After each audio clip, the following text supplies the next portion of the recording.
Sasa furaha ikapotea katika familia ya Miki. Mdogo wake Miki hakutaka kuongea na Miki tena, na hata babake akawa anampotezea. Miki aliumia, lakini ikabidi ajikaze, kwani alishafanya maamuzi. Basi mama yake akaendelea kumsindikiza kliniki, na leo mimba ilikuwa imefikisha wiki 12. Basi dokta akamweleza kuwa zikishapita wiki 12 huwezi tena kutoa mimba. Akamwambia afanye maamuzi ya mwisho. Miki akabaki kwenye msimamo wa kulea mimba, kisha akatoka nje mara moja. Basi dokta akachukua gazeti moja na kumpa mama wa Miki. Kumbe kuna mwandishi wa habari alichapisha gazeti kuhusu Miki kupata mimba akiwa mwanafunzi wa umri wa miaka 14, na habari zikasambaa mji mzima. Basi familia yao ikaanza kupata shida. Baba yake alipata shida kazini na nusu afukuzwe kazi. Mama yake pia alianza kutengwa na wafanyakazi wenzake. Mdogo wake pia alitengwa na wenzake wakati wa kucheza shuleni. Satoshi vilevile aliporudi shuleni, wenzake wakaanza kumsema vibaya na kumcheka. Mama wa Satoshi akamwambia Satoshi akae nyumbani mpaka hizi skendo zitakapoisha, lakini Satoshi akamwambia lazima niende shuleni kwa sababu Miki anatamani nisome. Mama Satoshi akamfuata Miki, akaendelea kumshawishi aitoe mimba, lakini Miki akamwambia nitamlea mwanangu mwenyewe na sitomwambia kuhusu baba yake. Lakini mama Satoshi akamwambia kila mtu anajua kuwa wewe una mahusiano na Satoshi, mtoto akizaliwa itakuwa kama ushahidi tu. Akamwambia kama unampenda Satoshi itoe mimba. Basi Miki akaliangalia sana lile gazeti kuhusu yeye kupata mimba akiwa mdogo. Mara akapigiwa simu, akatoka haraka, lakini nje akawasikia majirani wakimjadili. Akajikaza pale na kuondoka. Kumbe mwalimu wake alimpigia simu. Mdogo wake alikuwa hajaingia darasani na ulikuwa ni muda wa vipindi. Miki akajua kuwa hii ni kwa sababu ya habari kuhusu yeye kupata mimba kusambaa pale shuleni. Sasa akaona kama familia yake inapata shida kwa sababu yake. Akataka kuondoka nyumbani. Baba yake akashangaa, akamwomba mke wake amzuie Miki, lakini mama wa Miki akasema ni sawa kama Miki anataka kuondoka, kwani akibaki familia yetu haitaeleweka. Mzee akashangaa, lakini kumbe mke wake alikuwa anatania. Akamsogelea Miki na kumuuliza, kwa umri na hali ulionayo utaenda wapi? Akamwambia hutakiwi kusikiliza maneno ya watu. Kama sisi tutakuwa na furaha na amani, maneno ya watu si kitu kwetu. Basi Miki akarudi chumbani kwake huku machozi yakimtoka. Akawa anajiuliza, nitalipaje wema ninaofanyiwa na familia yangu? Basi alilia sana. Kesho yake akaamka akiwa na nguvu mpya, na kwa sasa hakuogopa maneno ya mtu yoyote yule. Wazazi wake pia wakazidisha kufanya kazi kwa bidii ili kujiandaa na majukumu yajayo mbeleni. Mwalimu wa Miki akaenda kumwombea Miki msamaha tena kwa principal, na baada ya muda kila mtu akaukubali ukweli, lakini ni mama Satoshi tu ndiye alikuwa mgumu kukubaliana na ukweli. Pia kampuni lake likapata hasara kubwa. Basi akaendelea kumshauri Satoshi waondoke, lakini Satoshi hakukubali. Akazidi kuumia kuona mwanaye hataki kuondoka, kwani kapambana sana kupata pesa kwa ajili ya mtoto wake, lakini Satoshi hataki kumsikiliza. Basi akaamua kutuma makubaliano kwa familia ya Miki. Kama Miki akijifungua, Satoshi hatahusika kabisa kama baba, na kama atakubali kusaini haya makubaliano atawapa yeye ni milioni 20. Mama wa Miki akamjibu kuwa sio kila kitu kitatatuliwa kwa pesa. Basi mama wa Satoshi akamaindi sana. Leo Miki akiwa nyumbani, mwalimu wake akafika kumsalimia. Alienda kwa principal mara kwa mara kuomba Miki asifukuzwe shule, na mwisho principal akakubali. Basi akamweleza Miki kuwa atakapojifungua na kukaa sawa atarudi shuleni na kuendelea na masomo yake kama kawaida. Miki akamshukuru sana mwalimu wake. Pia Miki akaanza kuhudhuria vipindi mbalimbali vya mama wajawazito, lakini walikuwa wakimshangaa sana, kwani Miki alikuwa mdogo kama mtoto wao. Baada ya darasa akawa anaangalia wanawake wanavyochukuliwa na wanaume zao. Mwalimu akamfuata na kumwambia, usijali, hata wewe unaweza kuwa mama bora kama utajituma kuwa mama bora. Leo mama wa Miki akamfuata mama Satoshi na kumrudishia zile karatasi za makubaliano na hakuwa kasaini. Mama Satoshi akamuuliza kama pesa haitoshi aongeze, lakini mama wa Miki akakataa. Mama Satoshi akamwambia, unafikiri upendo tu ndio unaweza kumlea mtoto bila pesa? Akamuuliza, kwa nini unamsikiliza sana mtoto wako wakati ni mdogo sana? Mama wa Miki akamwambia, kwa kuwa mwanangu kaamua kupitia shida na changamoto zote kwa mama, nitamsapoti kwenye maamuzi yake. Basi hawakufikia mwafaka. Baadaye mama kaweka ule mkataba mezani, kisha ikabidi wamweleze Miki kuhusu makubaliano, maana yeye ndiye mhusika, hivyo anatakiwa kuchagua mwenyewe. Miki akasema nitasaini, kwani nilishaamua kumlea mtoto mwenyewe toka mwanzo, lakini mzee akadai kuwa hawatopokea pesa zao, kwani wakipokea pesa itaonyesha kuwa wao hawajiwezi. Lakini pia Miki akaomba akishajifungua na kufikisha umri wa kuanza kufanya kazi, afanye kazi ili aweze kumlea mwanaye vizuri. Baba yake akakubali, lakini akamwambia kwa sasa unatakiwa kubaki nyumbani, upumzike vya kutosha na ule vizuri ili ujifungue mtoto mwenye afya. Basi Miki akasaini makubaliano huku machozi yakimtoka, kwani kuanzia sasa mtoto hatakuwa na uhusiano wote na baba ambaye ni Satoshi. Kisha baba yake akaenda kupeleka, lakini akamkuta Satoshi na kumpatia ampe mama yake akirudi, lakini akamweleza kuwa hatutaki pesa hata senti moja. Satoshi kusoma yale makubaliano akashangaa, akaenda kumuuliza mama yake kwa nini kafanya hivi. Mama yake akamweleza kuwa ni kwa ajili yako mwenyewe. Basi Satoshi akaamua kwenda kwa kina Miki ili amweleze kuwa hakuwa akijua mama yake anachokifanya, lakini akakumbuka baba wa Miki alishamkataza kuonana na Miki. Akaamua kuondoka pale, lakini akakaa kwa mbali na akawa anaiangalia nyumba ya kina Miki.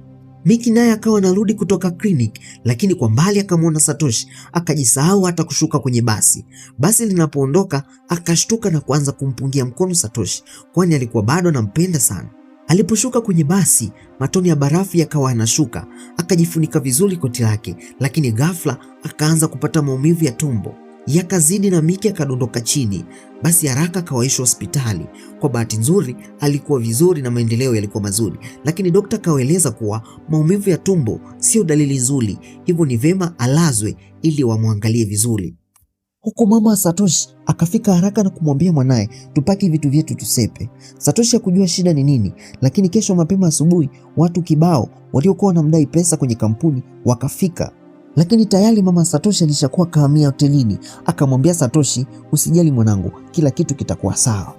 Na huko hospitali Miki akapata fahamu, lakini maskini kuna tatizo likajitokeza. Ujauzito alionao umesababisha msukumo wa damu kuwa mkubwa sana, na kama hii itaendelea inaweza ikagharimu maisha ya Miki. Mama wa Miki kwa huzuni akasema basi tumtoe mtoto na kumsaidia Miki, lakini dokta akasema hapana, nitamsaidia Miki na mtoto wake. Basi mama wa Miki akamchukua Miki hadi odini ili alazwe. Mdogo wake akamletea maua ili kumpa faraja, pia mko wake pia akamletea midoli na zawadi nyingine mbalimbali. Hii ikamfanya Miki awe na furaha sana, lakini anko wake akaongea kitu kisichotakiwa. Akamwambia kuhusu wale watu waliokuwa wanadai pesa nyumbani kwa kina Satoshi. Hii ikamfanya Miki aanze kuwa na wasiwasi. Baadaye akamtafuta mama yake na kumuuliza. Licha dokta alisisitiza kuwa Miki hatakiwi kuwa na stress, ikabidi amweleze tu ukweli. Miki akashtuka sana na kuanza kuhofia kuhusu Satoshi. Baba yake akamtuliza na kujaribu kumwambia kampuni kubwa kama lile, haya ni mambo ya kawaida, wataweka mambo sawa tu. Lakini hata hivyo wewe na Satoshi hakuna mahusiano wala undugu tena. Ndio Miki akakumbuka makubaliano aliyosaini, lakini licha ya hivyo akaendelea kuwa na wasiwasi kuhusu Satoshi. Upande wa pili, mama wa Satoshi akaanza kuhangaika kwa wawekezaji mbalimbali wakubwa kuomba msaada. Satoshi kuona mama yake anavyohangaika kwa ajili yake, machozi yakawa yanamtoka. Baadaye akamtafuta mama yake na kumwambia, mama, sihitaji uendelee kuteseka kwa ajili yangu, tayari nishakuwa mkubwa, naweza fanya kazi na kupata pesa. Lakini mama yake aliona bado anahitaji kumsaidia mwanaye. Siku zikazidi kusogea na kwa sasa mama wa Miki akasimama kazi ili kuchukua uangalifu wa binti yake. Leo baba wa Miki aliporudi nyumbani, mkewe akamwambia, unaonaje tupige picha ya familia ya pamoja, maana karibuni hatutakuwa wanne tu, tutaongezeka. Basi baba wa Miki akaandaa kamera na kuiseti vizuri.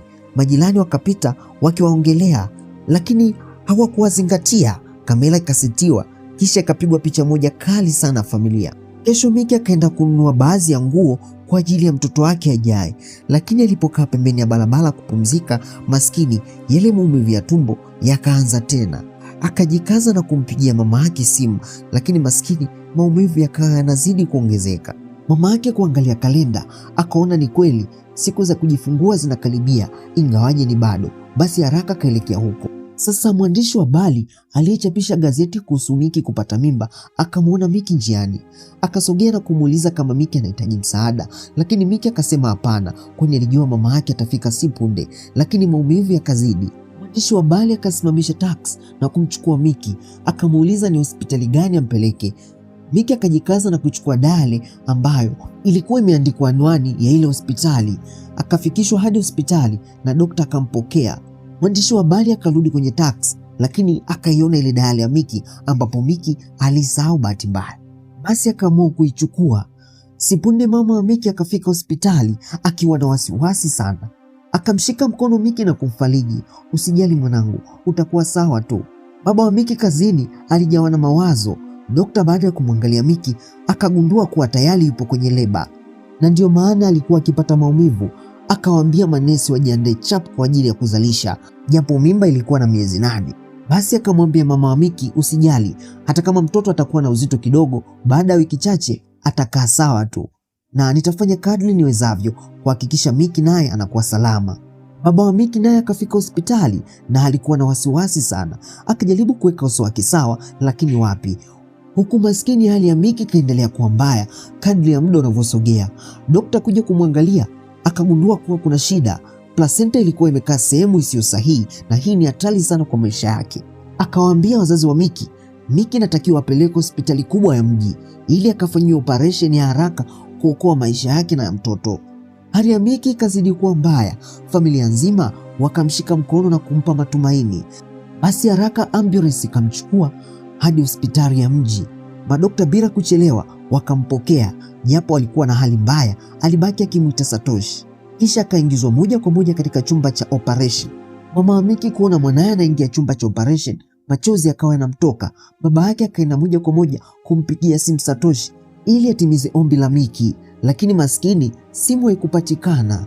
Sipunde akafika yule mwandishi wa habari na kumpa ile dali ya Miki. Baada ya kuangalia na kuona jinsi Miki na Satoshi wanavyopendana, alijisikia vibaya kwa kile alichokifanya mara ya kwanza na akaahidi kumsaidia Miki na Satoshi. Mwalimu wa Miki pia akafika na kumkabidhi mama wa Miki notebook moja ambayo ilikuwa imejaa meseji za wanafunzi za kumpa pole na kumtakia bahati njema kutoka kwa wanafunzi wenzake. Japo mwanzoni walimsema vibaya, lakini kwa sasa walielewa nini maana ya mama. Baba wa Miki baada ya kutafuta sana akafika mitaa hii na kumuona Satoshi. Akamlaumu sana, yaani Miki anakuhitaji kule na wewe umejificha huku. Lakini Satoshi naye alijawa na mawazo na maumivu makali. Basi kwa juhudi za madokta na huruma ya Mwenyezi Mungu, mtoto alitoka akiwa salama, lakini hali ya Miki ilikuwa bado mbaya, kwani mwili wake ulikuwa bado hujakuwa vizuri kuzaa mtoto, hivyo alipoteza damu nyingi sana wakati wa operation. Madokta akashindwa kutabiri kama Miki atapona au la, basi akapelekwa kupumzika na bado akiwa amepoteza fahamu. Baba wa Miki akashindwa kujikontrol. Nyinyi madokta, kwa nini mshindwe kumsaidia mwanangu? Dokta akamwambia, sisi tunafanya kwa uwezo wetu, panapobaki tunamwachia Mwenyezi Mungu, hivyo tumuombe tu Mungu amsaidie Miki apate fahamu. Hapo hapo akafika dokta na kuambia, hali ya mtoto wa Miki inaendelea vizuri, mnaweza kwenda kumwona. Baba wa Miki akasema, naendaje kumwona mjukuu wakati mwanangu yupo kwenye hali mbaya? Lakini mkewe akamwambia, huyo mjukuu ndiye mtoto wetu, kajitoa sadaka kwa ajili yake, hivyo lazima twende tukamwone. Wakiwa njiani, dokta akawaambia, mtoto amezaliwa akiwa na kilo 1.8 ambapo ni chini kidogo ya uzito wa kawaida, ambapo ni kuanzia kilo 2.5 hadi 3.8. Mama wa Miki alipomwona mtoto alishindwa kujizuia. Machozi ya huzuni yaliyochanganyika na machozi ya furaha yalimtoka. Dokta akamwambia, licha kuwa mtoto na uzito kidogo, lakini anapumua vizuri sana na atakuwa amerisi ukakamavu kutoka kwa mama yake. Basi siku zilipita, lakini bado Miki hakuwa karudisha fahamu. Leo Satoshi akafika hospitali. Baba na mama wa Miki wakashtuka kumwona, maana ni muda mrefu umepita hajaonekana. Alipoambiwa kuhusu hali ya Miki akajutia sana na kuona yeye ndio mwenye makosa. Asingemwacha Miki peke yake, huenda yote yasingetokea. Miki naye akaonyesha dalili za kuzinduka aliposikia tu sauti ya Satoshi, lakini Satoshi akaogopa kwenda kumwona Miki kwani alijiona mwenye makosa. Lakini baba wa Miki akamzuia na kumwambia, basi nenda hata ukamwone mwanao. Basi akafika kumwona mtoto wake ambaye alikuwa kwenye incubator kwa sababu ni premature. Baada ya hapo akamfuata mama yake na kumwambia, Miki ameshajifungua tayari, kwa nini tusikubaliane na ukweli? Cha kushukuru sisi bado ni wazima, sihitaji kuendelea na masomo tena, nitafanya kazi ili tuendeshe maisha. Kwa neema ya Mungu Miki leo akapata fahamu. Basi baadaye alipokaa sawa, dokta akamletea kopo la maziwa na kumwelekeza anabidi kumkamilia mwanaye kwa sababu maziwa ya mama ni muhimu sana kwa afya ya mtoto. Lakini maskini Miki akajaribu kukamua maziwa yake kwa nguvu zote, lakini wapi. Akamwambia dokta, huenda mimi bado sistahili kuwa mama. Lakini dokta akamwambia, hata usijali, hii ni kawaida kwa mama ambao wanajifungua kwa mara ya kwanza, ila kinachotakiwa, unatakiwa kula chakula chenye virutubisho ili afya yako ikae sawa na maziwa yako yatatoka tu. Huku Satoshi akamfuata mwandishi wa habari na kumuuliza ni kazi gani anaweza kufanya ili aweze kupata pesa. Mwandishi wa habari akamwambia, katika nchi yetu hii huru unaweza kufanya kazi yote ile kama tu una afya na nguvu. Kisha akaondoka. Japo hakumwambia aina ya kazi, alimfungua akili Satoshi. Leo Miki akawa anajaribu kukamua maziwa, lakini wapi. Mama yake akafika na kumpa habari njema kuwa leo unaweza kumuona mwanao. Miki akafurahi sana, lakini akaomba kwenda mwenyewe. Basi mama yake akamsindikiza hadi kwa mtoto wake. Leo mama Satoshi naye akafika hadi hospitali. Tayari alishaamua kukubali ukweli. Akasogea kwa mama wa Miki, kisha akachana yale makubaliano na kumpa bahasha ya zawadi kwa ajili ya mtoto wa Miki. Akasema hiki ni kidogo tu.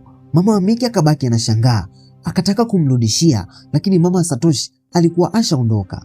Huku Miki akafika mlangoni, dokta akafika na kumwambia mwanao anakusubiri. Basi Miki akaingia ndani na kumuona mwanaye kwa mara ya kwanza kabisa. Dokta akasema mama ni mama tu, ona mtoto ashajua kuwa mama yake kafika. Basi Miki akajaribu kupeleka mkono ndani ya incubator na mtoto wake akashika kidole cha mama yake. Basi Miki machozi yakamtoka na hapa akaelewa ni nini maana ya mama. Basi dokta akamwambia hata usijali, mwanao atakuwa na afya nzuri tu kwa sababu kazaliwa premature, lakini kabla mwezi mmoja hutaruhusiwa kuondoka mpaka muda utakapoisha na atakapofikisha uzito wa kawaida unaotakiwa. Leo Miki akajaribu tena kukamua maziwa, ilishindikana. Akakata tamaa kabisa, lakini mara ghafla tone moja la maziwa likadondoka katika mkono wake. Basi Miki akajawa na furaha sana. Baba wa Miki akamwambia kuhusu mama Satoshi kuwapa pesa, lakini wakashtuka, ni wapi kapata pesa zote hizo? Mama wa Miki akahisi kuna kitu hakipo sawa. Haraka akaelekea mahali anapoishi mama Satoshi. Akamkuta yupo bafuni akiwa na hali mbaya maskini. Kumbe mama wa Satoshi alichukua maamuzi magumu ya kujimaliza, na kiasi cha pesa kidogo kilichobaki akaamua kumwachia mwanaye na nyingine akawapa wazazi wa Miki, kwani alikuwa anadaiwa pesa nyingi na wawekezaji katika kampuni lake. Akaona bora kujimaliza. Kwa bahati nzuri mama wa Miki alimwahi na akaokolewa. Baada ya kupata fahamu, akawaeleza kuwa nilitaka kujiua kwa sababu niliona namharibia future mwanangu. Lakini mama wa Miki akamwambia hutakiwi kufanya hivyo, kwani bado Satoshi anakuhitaji. Huku maskini dokta akagundua kuwa mtoto wa Miki mapafu yana bakteria. Miki akashtuka sana, lakini dokta akawatuliza na kuahidi kuwa atamsaidia. Pia Satoshi akamfuata Miki na kumwomba msamaha, kisha akasema sitaenda tena shuleni, nitafanya kazi ili kumlea mtoto wetu vizuri. Kwa bahati nzuri dokta akafanikiwa kumtibia mtoto na akawa salama tena. Basi baada ya siku kadhaa mtoto akafikisha kilo 2.5 na wakaruhusiwa kumchukua mtoto. Miki alifurahi sana. Dokta akamwambia kwa sasa unaweza kwenda nyumbani. Miki akamwambia dokta asante. Mama wa Miki machozi ya furaha yalimtoka, lakini siku hizi kadhaa Satoshi hajaonekana kabisa. Kumbe alikuwa anapiga kazi usiku na mchana ili aweze kumlea mtoto wao vizuri. Mama yake pia akapata moyo kutokana na mtoto wake kumpa inspire, akarudi tena kwenye kampuni na akaamua kuyaweka mambo sawa ili maisha mengine yaendelee. Na Miki pamoja na familia yake nzima wakawa na furaha kama zamani. Basi nami nikushukuru sana toka tunaanza mpaka tunamaliza. Basi naamini kwamba kuna mambo mengi ambayo umejifunza, umeweza kujua kuwa nini thamani ya mama. Basi kama wewe na mama yako, jitahidi sana kumheshimu mama, lakini pia kama wewe ni mama, basi mpende na kumjali mtoto, kwa sababu uliweza kumbeba kwa miezi 9 na ukamlea kwa mazingira magumu. Basi mimi sina la ziada, naomba nikuage na tukutane katika story nyingine nzuri ambayo naamini utaipenda pia.